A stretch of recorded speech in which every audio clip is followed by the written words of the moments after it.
If you don't mind, you can go with me to the book of Deuteronomy. Today, and or by the grace of God, I'll be speaking on a very important topic. We are talking about the dimensions of faith, or dimensions in faith. Dimensions is simply levels. And that goes without saying that faith is in levels. Faith is in levels. Deuteronomy chapter 28. Faith is in levels. So many people are in faith. But unfortunately, you find that some of us, we are at a level of faith that cannot accomplish anything for us. We are at a level of faith that cannot produce results. You remember somebody said, and I quote, that is James, from the book of James. He said that you believe and you do good, because even demons believe and they tremble. The Spirit of God in Scripture is telling us that actually there is a level of faith that demons also are comfortable with. They do believe, and actually they have gone ahead than some of us. They tremble. Demons believe, they even tremble, but you know that faith cannot produce anything in them, because in the first place, they cannot even come to the place where they can be saved by the saving grace of God. But they believe. Amen. Therefore, having faith, when you say have faith, it could be you are not talking about faith in the sense or from the platform of Scripture. You see, faith is a transforming power. And therefore, we can experience this power in different levels. There are people that are experiencing the power of faith in a very high level. There are others, we are just starting in this journey of faith. But every one of us must strive to make the best out of this grace. And the point is, faith ama imani iko katika levels. And therefore, this week, by the grace of God, as I speak to you about dimensions in faith, the goal is, I want you to realize or to evaluate the level where you are, and then begin to ask yourself questions. If you do not challenge your faith, you cannot change your conditions. You must challenge your faith. You must challenge yourself with the questions like, am I comfortable with this level of faith? Is this what I want to be doing for the rest of the year? Am I comfortable believing God at this level? Can I also engage a higher gear in my faith life and begin to see greater results? Because that should be our goal. I always tell people there are levels that still are vacant. Nobody has ever gone there. There is still more space to be occupied. Joshua alisema maneno mazuri sana kwa wana wa Israeli. Aliwaambia kwamba there is still more land to be taken. Tell your neighbor, do not be squeezed by life. There is still space. There is still space. There is still a lot of space that is still unoccupied. Because men in general, they choose to be average. I choose to be above average. I want to accomplish more than where I am right now. That kind of faith should be your faith. The faith that is always conquering. The faith that is moving from one level to the other. Because we can actually grow in faith. Amen. I think as a Christian, it's very important for you to understand some of the things you can grow in and others you can't. For instance, you cannot grow in righteousness. Because righteousness is a state. We have been brought to right standing with God. We don't become more righteous. But we can grow in holiness. In sanctification. We can also grow in faith. We can grow in the grace and in the knowledge of our Lord Jesus Christ. And it's very important for us to understand that. Okay, I told you to open Deuteronomy chapter 28, verse 66.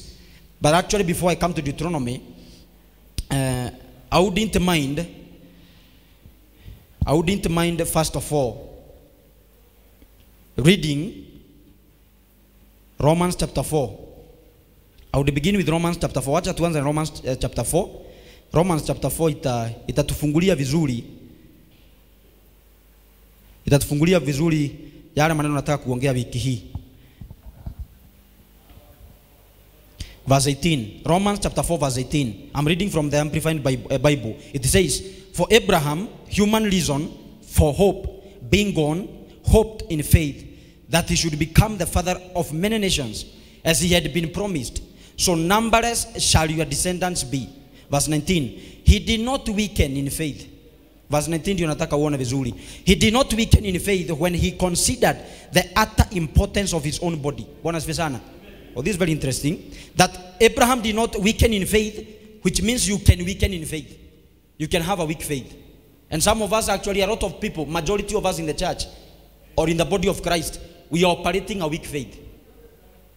He did not weaken in faith when he considered the utter importance of his own body, which was as good as dead because he was about 100 years old, or when he considered the barrenness of Sarah's deadened womb. Verse 20, no unbelief or distract made him waver. You see, doubtingly question concerning the promise of God, but he grew strong and was empowered by faith as he gave praise and glory to God. Oh, this is very interesting. The Bible says that God promised Abraham a son. Unfortunately, it happened in his old age. Mungu akaambia Abraham, ijapokuwa alikuwa mzee, akamwambia ya kwamba nitakubariki na mtoto.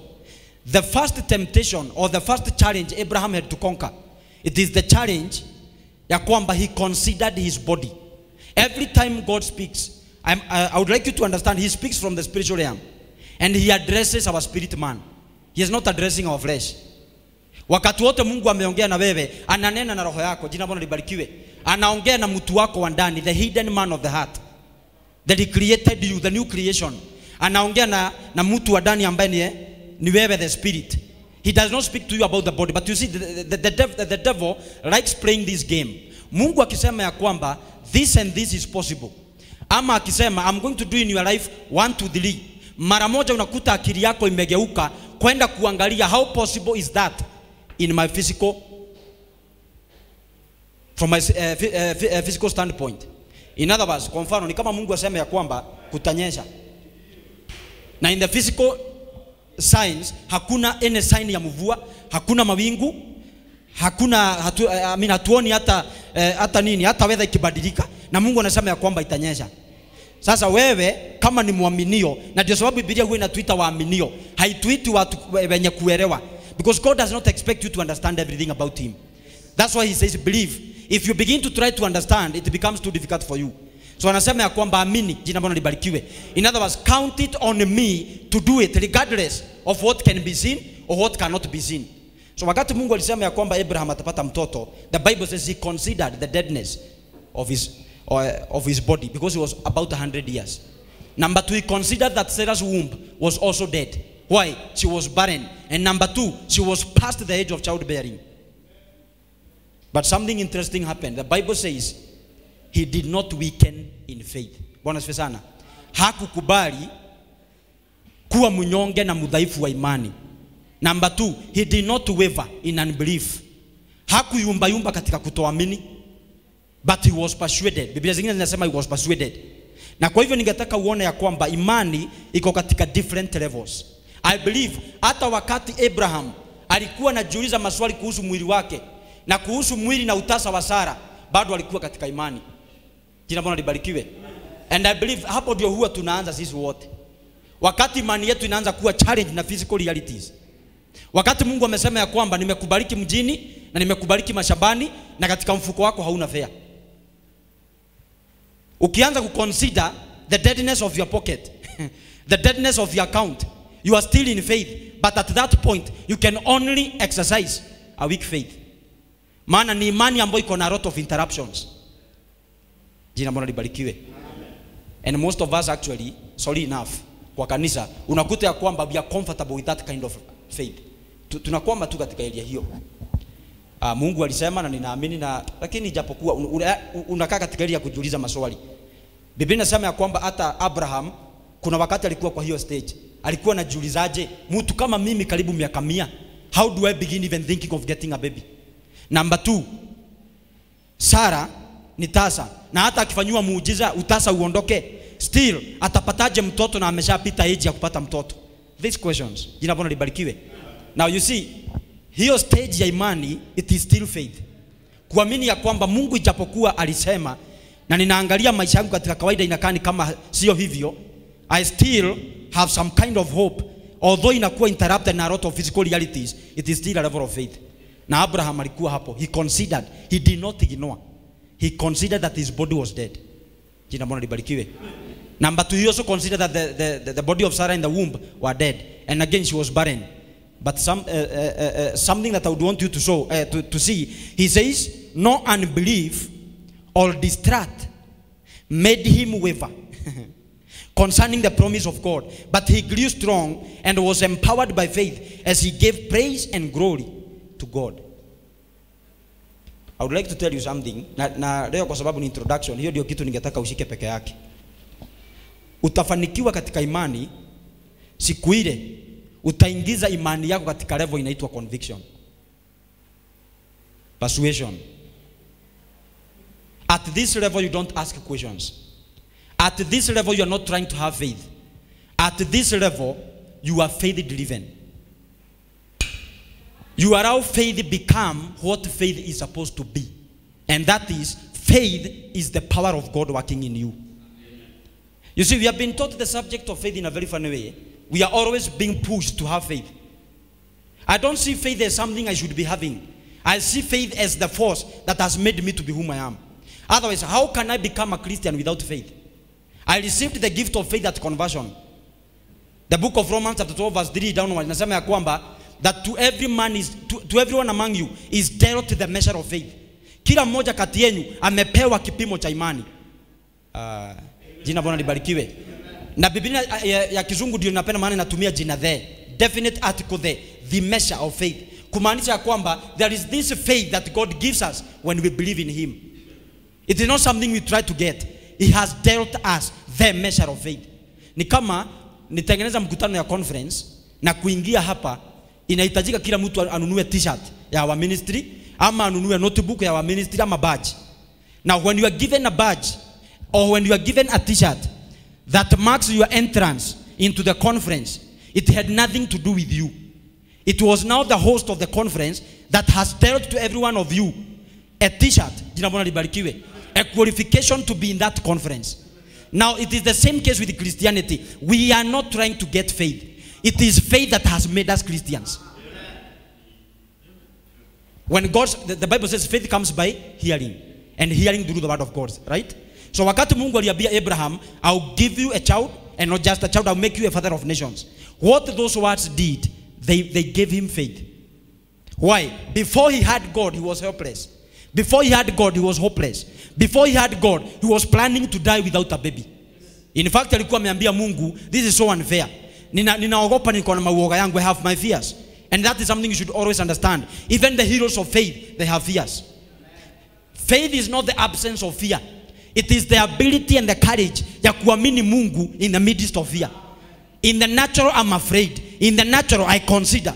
But at the same time, I have a word on which I can hang my life and my support upon, regardless of the thing that I can be able to handle or what I cannot be able to handle. Somebody higher than me spoke. Therefore, I put my trust in that word.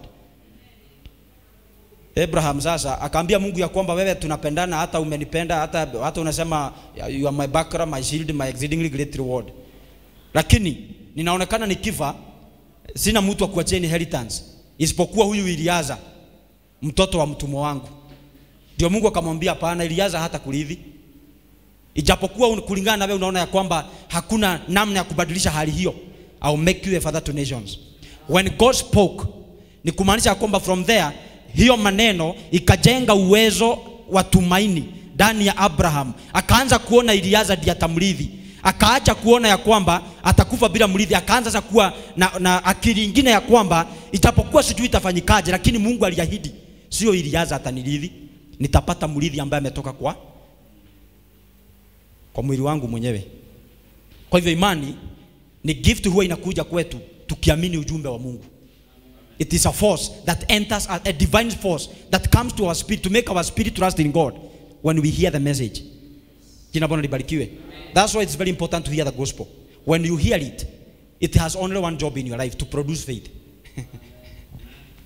The Bible says he begat us through the word. Yani Mungu alituzaa katika imani kupitia neno. Wakati neno la Mungu linaendelea, hii inakuwa ni kama labor ward ya Mungu. Spirit zetu zinaanza kuzaliwa into another arena and another level of faith. Jina Bwana libarikiwe. You cannot hear the word of God for 30 minutes, 1 hour, keenly, with a lot of appetite. Ubaki vile ulikuwa ukiingia hapa. It cannot be that way. Why? Kwa sababu it is like to come into contact with the power that transforms. I begin to change from one level, maybe a maggot to a caterpillar. By the time I'm living here, I'm transformed, I'm metamorphosed. Jina Bwana libarikiwe. And that is the work of faith. And that faith cometh by hearing the word of God. When you hear God speak to you, either through his word or he sends his word in any medium that he speaks to you, it will build faith. And that is what happened in the life of Abraham. Wakati imani ilimuingia, Biblia inasema ya kwamba he refused to weaken in faith. Now that's the problem. Watu wengi tunaanza vizuri katika imani kwa sababu za hiyo neno la Mungu liko na joto ndani yetu. Alafu hilo imani hiyo inaanza kuwa dhaifu. Kwa sababu maybe Mungu aliongea mara moja na amenyamaza, haongei tena. Bwana asifiwe sana. Hapo tunakuta ya kwamba tumeanza kuweaken. Kuweaken haimaanishi hatuna imani, lakini imani yetu at that point is not sharp. That's why I use the term my faith coming alive. Because James said we can have a dead faith. James amesema tunaweza kuwa na imani lakini imani ambayo imekufa, which is dead faith. Imani ambayo ni dormant, haileti mazao. It is not being put to work, but it is there, lying dormant. It is a dead faith. Faith must be active. Bwana asifiwe sana. Faith must be a force that helps me go against the forces that are coming against me in my day-to-day circumstances and experiences of life. Sasa kitu ambacho ninaona, Abraham hakuanza akiwa so much convicted. Aliconsider the physical facts. Na watu wengi sasa tuko katika level hiyo, ndio sababu hata mambo ya imani ikitajwa hatuielewi. Kwa sababu imani yetu haijafika level ya persuasion. Once you are persuaded, wakati umekubalia imani ya Mungu, it take over your life. How?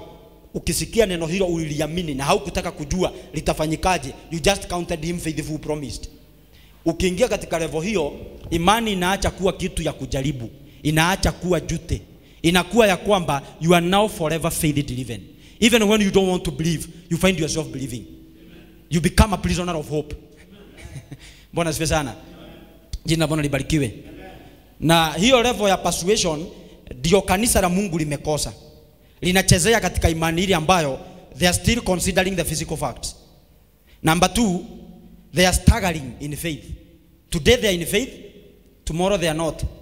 Leo katika imani ameamini 100%, kitu fulani kimfanyikia, anaondoa mguu kwa imani, anarudi katika doubt na fear na complain na every other kind of negativity. Kesho maybe anakuja katika mkutano kama huu, anasikia neno tena, anarudi tena katika wapi? Ukisha sasa cheza na imani na njia hiyo, utajikuta katika eneo mahali ambapo unauliza maswali kama haya. Mtu akifanya dhambi, aambie Mungu amsamehe. Alafu anasikia bado anajihukumu. Amesamehewa. Unaona? Umeingia katika kitu tunaita uncertainty. You are no longer certain about your life. And that's dangerous. That's really dangerous. But you see, Christians sometimes wanafikiria uncertainty and humility. I even heard one preacher speak akasema ya kwamba, you see, we are not sure who is going to heaven. You might actually think the ones that are going, mkifika huko ukute ndio hawakufika. Alafu wale ulifikiria hawaendi, mkifika huko mkute ndio walifika nini? Walifika. That is the talk of confusion. God does not want us to talk like that. God does not want you to be uncertain. It is not humility to guess. I don't see anything spiritual with guesswork. Don't think you are spiritual when you are when you are talking like you say now we don't know about our tomorrow. No, I know about my tomorrow.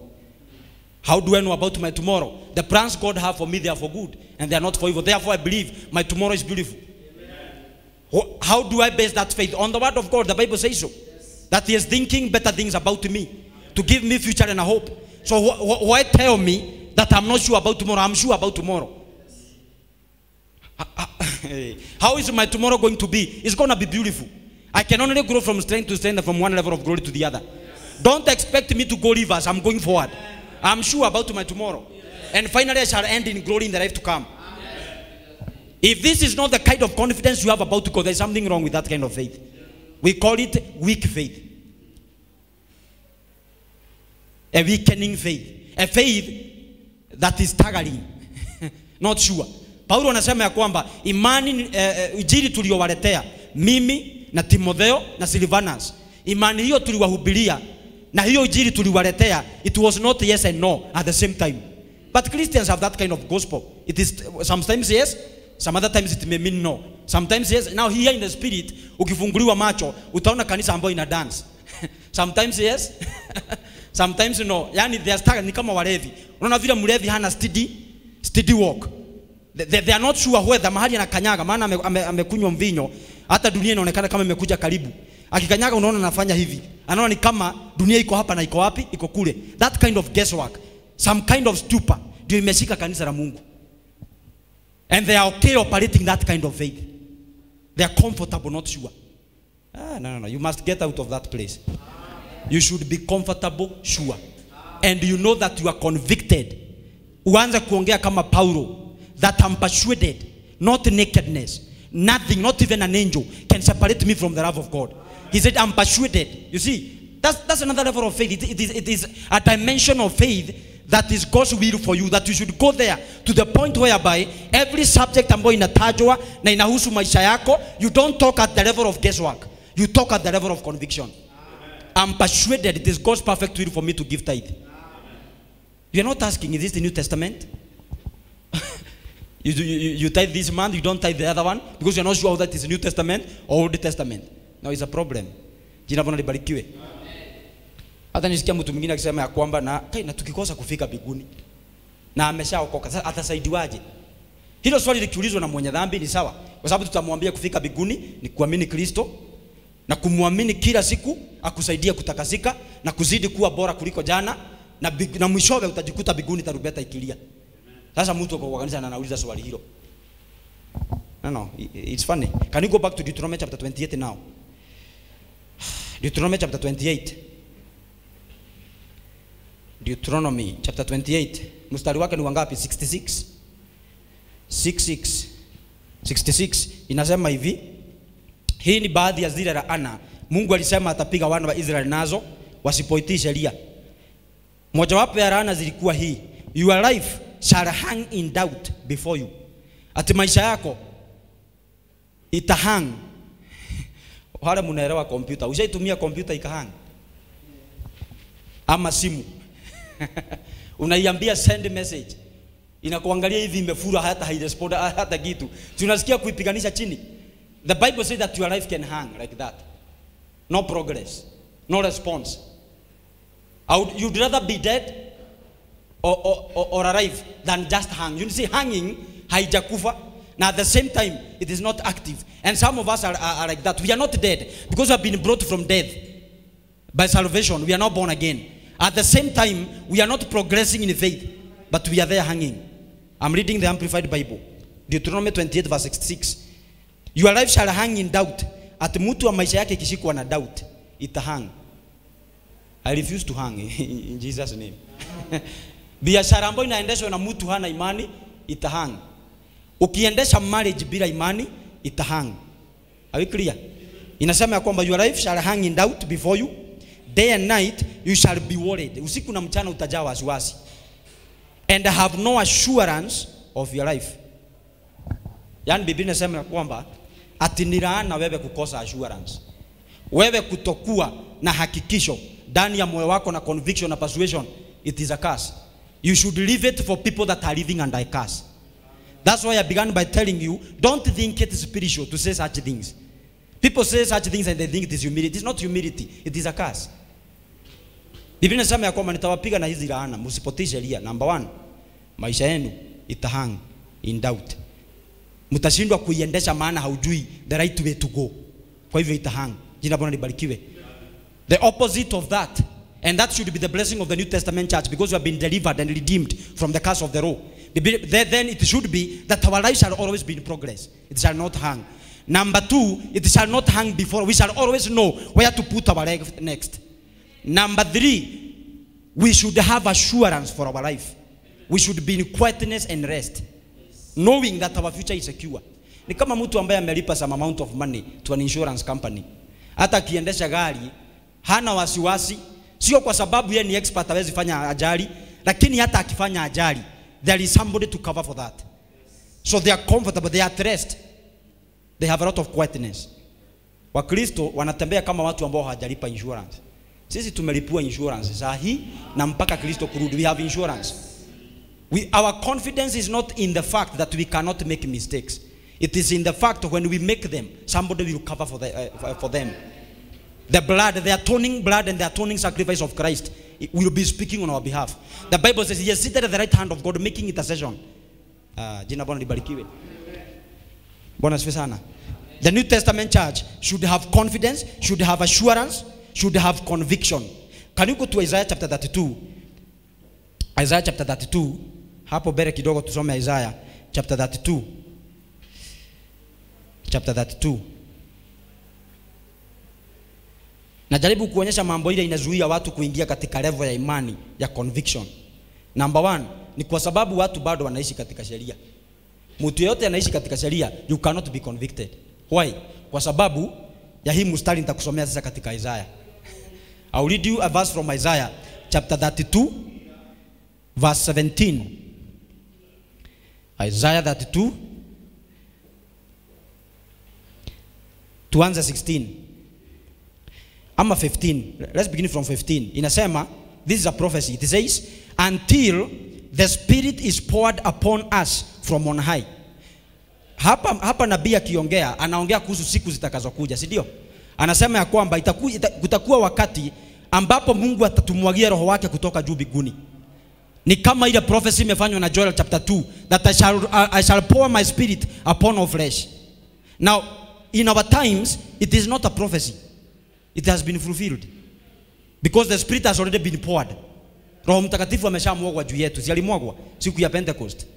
We are not waiting for him to be poured now. He has been poured upon us. Anybody with the flesh who believes in Christ, they can now receive an outpouring of the Holy Ghost. Biblia inasema ya kwamba until the Spirit is poured upon us from on high, and the wilderness becomes a fruitful field, and the fruitful field is valued as a forest. Verse 16. Then justice will dwell in the wilderness, and righteousness, moral and spiritual rectitude in every area and relation will abide in the fruitful field. At the effect moja ambayo itaonekana katika maisha ya New Testament church, the church that has the Holy Ghost indwelling them, the church that has experienced the outpouring of the Spirit, ni kwamba righteousness will be possible. Watu watakuwa na uwezo mkubwa kuwa na maisha ya haki. Jina Bwana libarikiwe. Mstari wa 17 inasema nini? Watu wakiingia katika haki, and the effect of righteousness, inasema hivyo, the effect of righteousness will be peace, internal and external, and the result of righteousness will be quietness and confident trust forever. At watu waki experience the outpouring of the Holy Spirit like we have in the New Testament. Can I tell you something? Hakuna siku dunia na kipindi cha wakati katika dunia watu wata experience Roho Mtakatifu na njia kubwa kuliko wakati huu. This is the episode and the epoch of the church. We are in the church epoch. This is when the Old Testament prophecies are being fulfilled.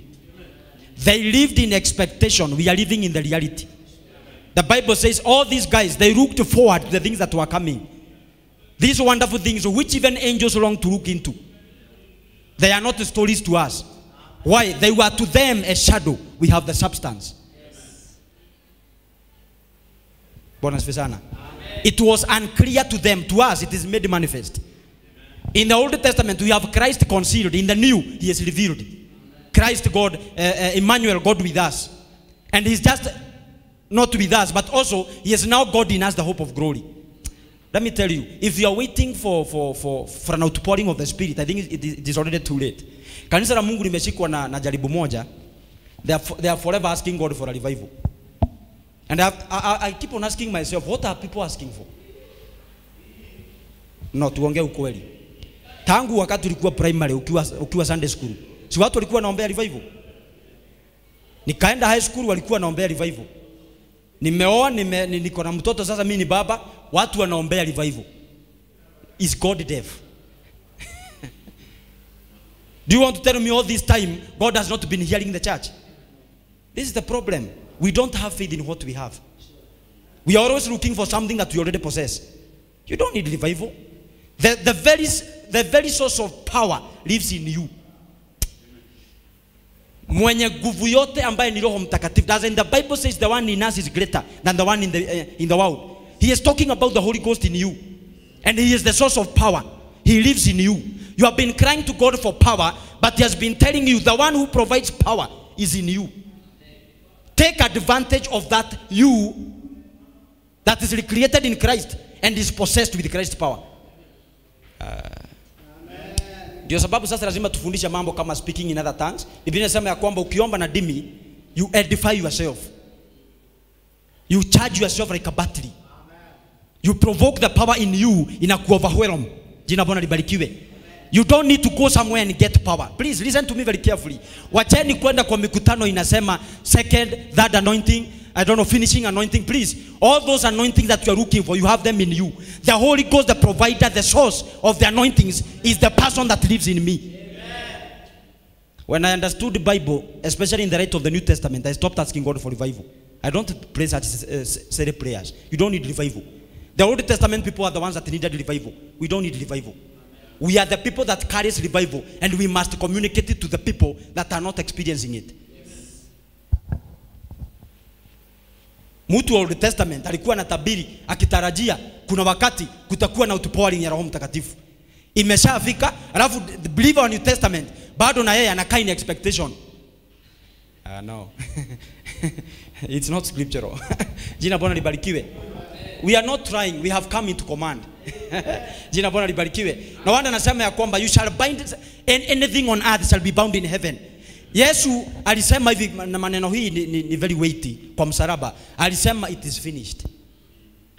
In other words, chochote Mungu alikuwa anajaribu kufanya kutoka Old Testament, chochote alishawahi ahidi, tumekamilisha kazi. It is done. In other words, God has always been in progress, working, but finally he has finished. When has he finished? In the New Testament church. No wonder Paul anasema ya kwamba the Christ we preached you is not yes and no, but every promise God made has become yes in Christ. He's saying that in the book of 2 Corinthians chapter 1 verse 19 and 20. 2 Corinthians chapter 1 verse 19 and 20. That now every promise of God is yes and fulfilled in Christ. It shall not be fulfilled. It has already been fulfilled. Jina Bwana libarikiwe. Na kwa hivyo sasa katika kanisa hili ambalo tumepokea, na ninapoongea kuhusu kanisa hili siongei kuhusu Faithfulness Center, naongea kuhusu mwili wa Kristo at this epoch of time. We have received the outpouring of the Spirit of God. Therefore, righteousness should not be an issue again. And now, when righteousness stops being an issue, anasema ya kwamba the effect shall be, you are going to experience rest and confidence, not for some time, but forever. Oh, that now brings me to something. Inanionyesha ya kwamba wakati wote unashindwa kupeleka imani yako to the level of conviction, assurance, rest, confidence, eternal confidence, ni kwa sababu hii bado unasubuana na haki. You are still arguing with righteousness. The moment righteousness will overpower you, you shall have no choice than to step into the realm of confidence and rest forever. That is why the guy in the Old Testament will have his life hanging before him. Why? He cannot accomplish righteousness through the law. He is limited. But the person living in the dispensation of the outpoured Holy Ghost, the New Testament church, they shall step into that realm of life. A realm where righteousness is no longer there. Where righteousness now becomes our normal. Why is it becoming our normal? It is no longer our righteousness, but the righteousness of God. It does not change depending on whether we do good or we do bad. But now we have been brought to a position where we are forever accepted by God because of the finished work of the cross. And when we agree of the gift of righteousness in this sense, there's nothing on the face of the earth that shall hinder you to believe and speak like a convicted man. The reason why people fail or they fear to come to this level ni kwa sababu they are not sure. Unasikia mtu akisema ya kwamba I'm not even sure whether I'm going to heaven. Why? They don't believe they are righteous. If they knew they were righteous, I don't see the reason why you should not talk like a convicted person. I know that I'm righteous by his righteousness. The righteousness of God has been imputed upon me on account of another's work. Are we clear? That's why I boldly say I'm the righteousness of God. That's why I boldly say I'm going to heaven. That's why I boldly say I possess eternal life. That's why I boldly say that I'm born again and I am the new creation. I was shocked the other day I went to preach somewhere in a conference. Nikauliza watu wa Mungu, nani kati yenu ni righteous? Believe it or not, nobody raised up their hands, including the pastor. Hakuinua mkono. Kwa hivyo nikawauliza, kwa hivyo hapa tuna dini na kanisa kanaenda hell?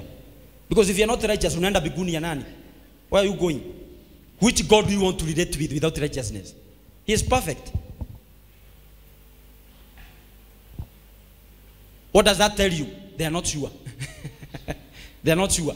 Nikauliza, okay, wangapi si righteous? Bado hawakuinua mikono. Unauliza nani righteous? Nani si righteous? Then who is not sure? Ndio nikaanza kuona tumikono tutatu tunafanywa hivi, na hiyo ndio problem kubwa imemaliza kanisa la Mungu. We are not sure. I even see it in our songs. We sing a lot of songs that have power, but our lives remain powerless. Tunaimba wimbo ya kwamba Mungu ni miracle worker, anaweza mambo yote. Tunamaliza wimbo hata tumesweat, tunajipaguza. Alafu nauliza mtu ya kwamba na si hii ugonjwa Mungu anaweza kuponya. Nasikia kisema ya kwamba unajua daktari niambia, anarudi kwa daktari. Anaanza kupeana ka story mrefu kumaanisha kile aliimba hapa katika wimbo. He did not have mental engagement. He was not conscious what he was saying. Okay, that's the problem. He did not have the consciousness. Ni kama siku moja tulikuwa tunaimba wimbo kwa kanisa ingine, mahali nilikuwa nimealikwa kuhubiri. Tukaimba. Katika hiyo kifungo kuna mahali inasema ya kwamba Baba, mimi ni mwenye dhambi. Nakuja kwako unipokee, unifanya mwana wako. Katikati hiyo maana nikasema, hai, nimekataa kuimba ujumbe wa shetani. Mimi ni mwana wa Mungu, mimi siletwi kwa Mungu, niko kwa Mungu. You see, some of the songs, kwa sababu tunazipenda na zimeimbwa na watu tunapenda, wanajiita brother so and so, sister so and so, they have ministered a lot of unbelief and doubt to the church of God. I can't sing them. I know whom I am. Ati mimi nilete kwako, mimi ni mwenye dhambi. Tafadhali nilete kwako niokoe. Na hii miaka yote 10 sijaletwa. You see, you should ask yourself these questions. Maana sasa nimeokoka miaka 10 na hiyo yote ilikuwa kuletwa, sasa sijafika. Jina Bwana libarikiwe. So katikati ya wimbo nikasema hapana, hiyo wimbo siimbi. It is not inspired of the Holy Ghost. It is an outdated song. It should be sung by somebody in the Old Testament or somebody in a club somewhere drinking alcohol. To people whom the Son of Man has not been revealed in them. But once he is revealed, I'm conscious of what I'm talking about. I know that I'm forever redeemed. Biblia inasema ya kwamba you shall have rest and quietness, not for some time, but forever. Amen. I want your faith to come to that level, that you are operating faith from a conviction state. Amen. You are not trying. You know that you have already got it. Bwana asifiwe sana. Amen. Jina Bwana libarikiwe. Kuna nyimbo mtaacha kuimba sasa, ndio? Hata usinipite Mwokozi, unihurumie unapowazuru wengine. Yani, and you have the guts to say that. People are funny. Yani Mungu hakuwa amepanga hata kukuja kwako. Alikuwa anatembelea wengine ambao ni special, wewe ni bure. Lakini huenda ikawa atapitia hapo akiendaga. I refuse to minister to myself that kind of confusion. He is not visiting. Christ is in me, the hope of glory. How much do you pay to walk in that consciousness? How much should you pay? Kuamini tu ya kwamba Christ is in me, the hope of glory. Then like Abraham, utaanza kuwa na feelings kama ako ndani yako. Kwa nini uko na homa? Considering the deadness of your body, considering the deadness of Sarah's womb, but count him faithful who promised. Yes, there are all these physical realities ambazo zinanionyesha ya kwamba he might not be in me, but I'm not believing because of what I'm seeing or feeling. I'm believing because the one who said it cannot lie. My entire faith and confidence is not in my field, it is in a man. I know him. His name is Jesus. Yes. And he must have done a perfect finished work of the cross. He cannot come to lie the whole world. Amen. Can I read you something Paul said in the book of Acts? You like it? The book of Acts. The book of Acts. Paulo ni mtu ambaye alikuwa ameenda kiwango ambayo I think watu wengi tutaondoka dunia hii kabla ya kuingia hapo. Missing a lot of glories ambazo Mungu ametupatia. Look at Acts chapter 17. Mstari wake ni wangapi? Mstari wake ni wa 31, that one. Paulo alisema hivi,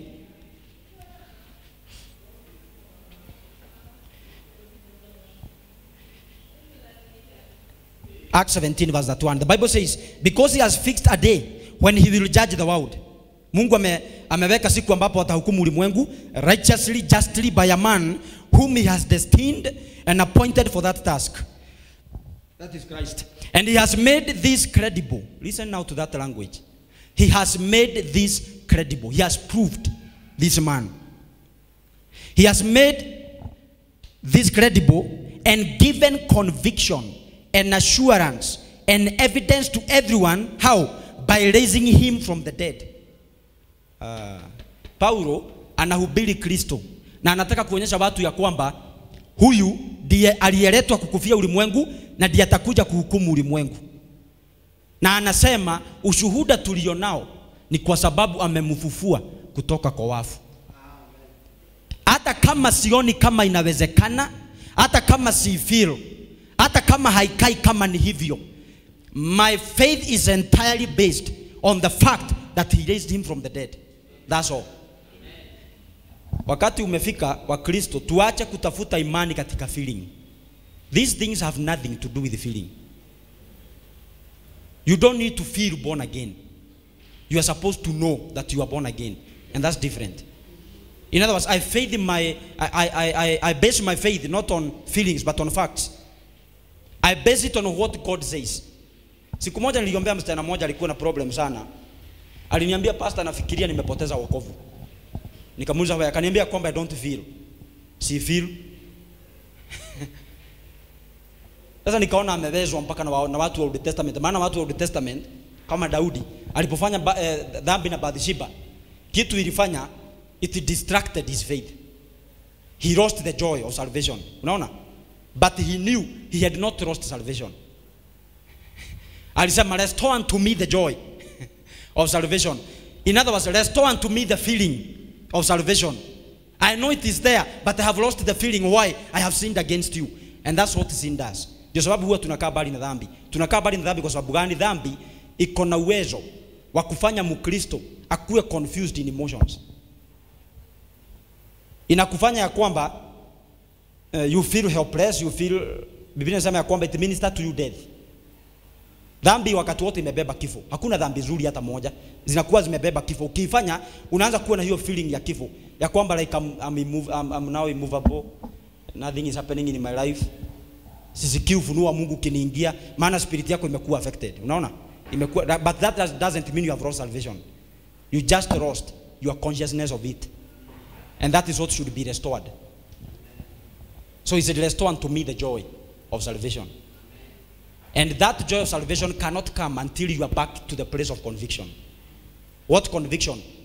He has forgiven me.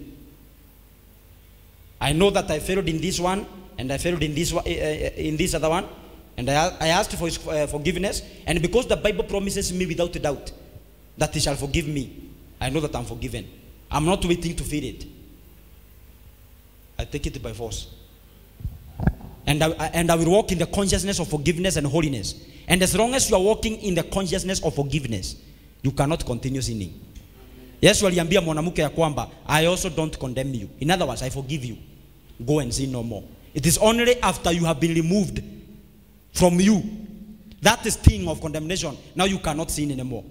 Why? Kwa sababu mtu akiwa conscious ni msafi, hatakagi kukaribia uchafu.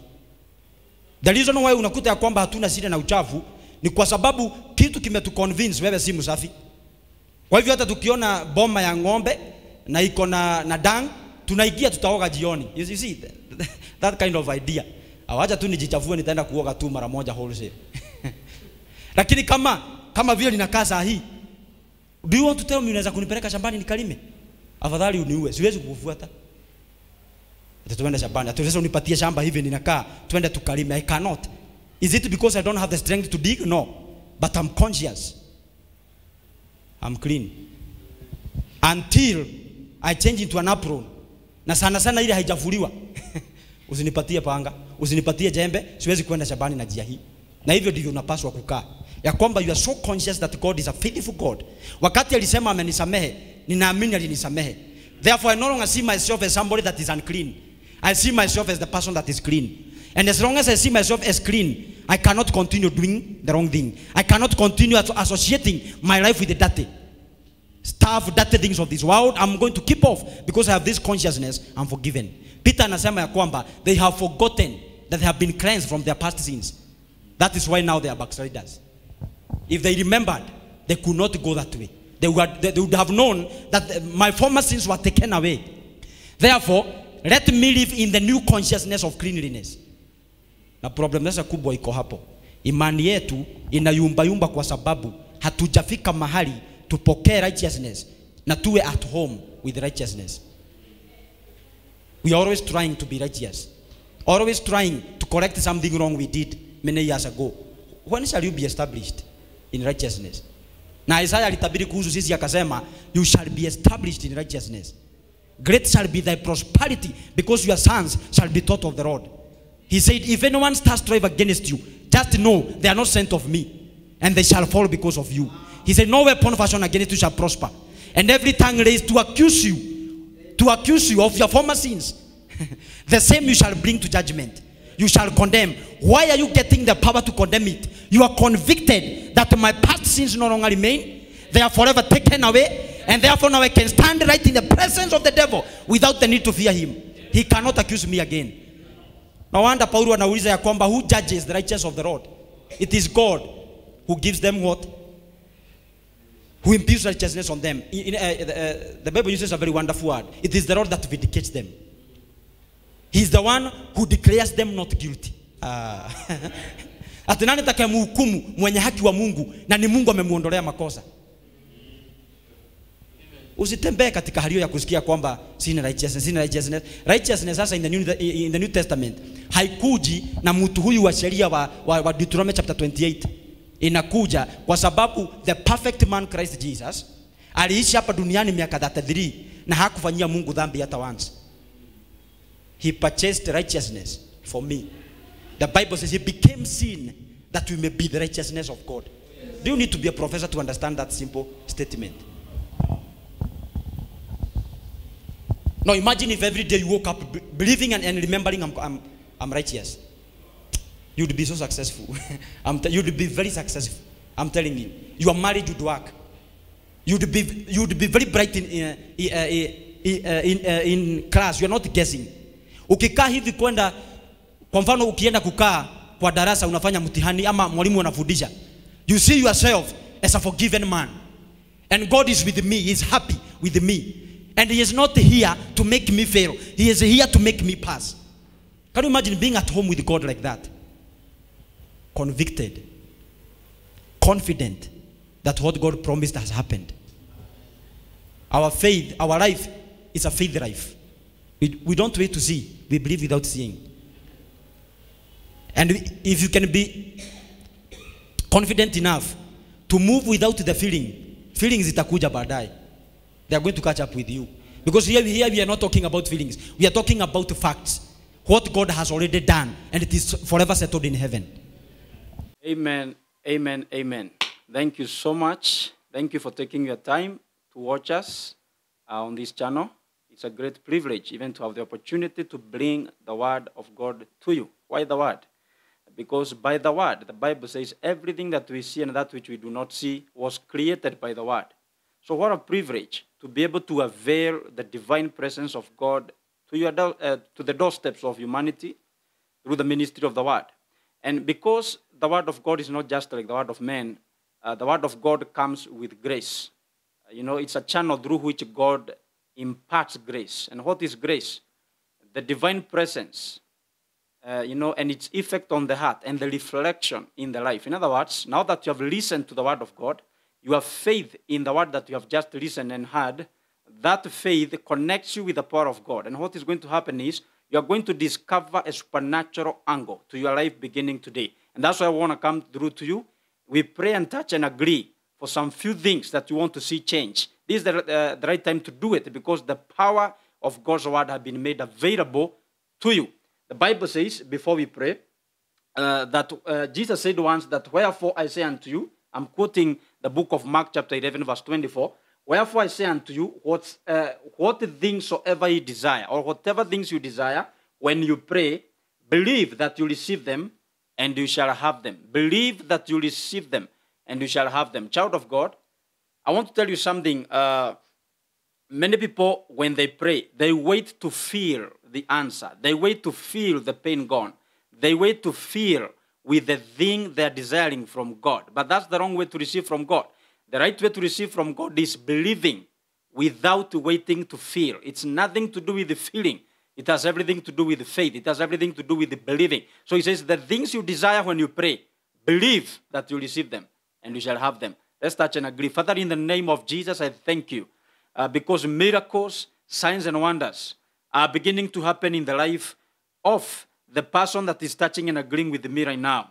In the name that is above every other name, I command disease to go in the name of Jesus. I command the pain to go in the name of Jesus. I declare, yes, that marriage will stabilize. That family will stabilize. I declare in the name of Jesus that even an answer in the financial area is going to come through. Anybody believing you for anything that has disoriented or even brought a lot of pressure against their life, right now is the hour of salvation. And right now, as your word is upon my mouth, I declare it over them in Jesus' name, that in Jesus' mighty name, they will see the miracle power of God, and they will testify because they did put their faith in the Lord. I thank you and I honor you.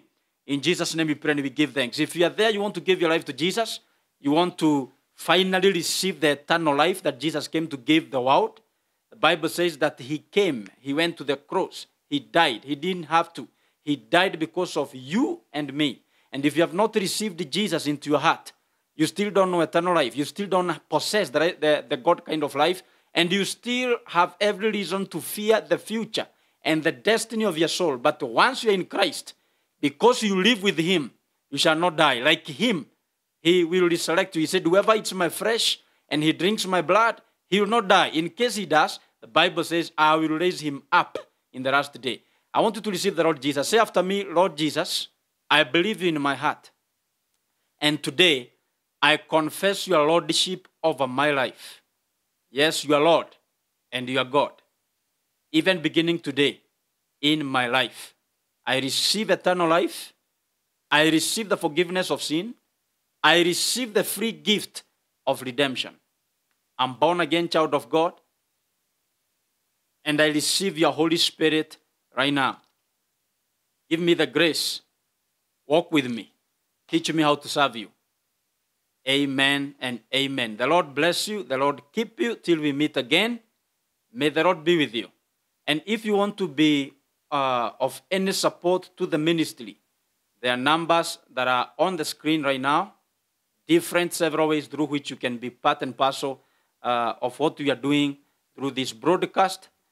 Touching lives, bringing the word of God to, to people that are suffering around the world with demonic forces. And there is a dimension of help and solution that can only come through the ministry of the word. Be part of that, and may the Lord bless you. Thank you. God bless you.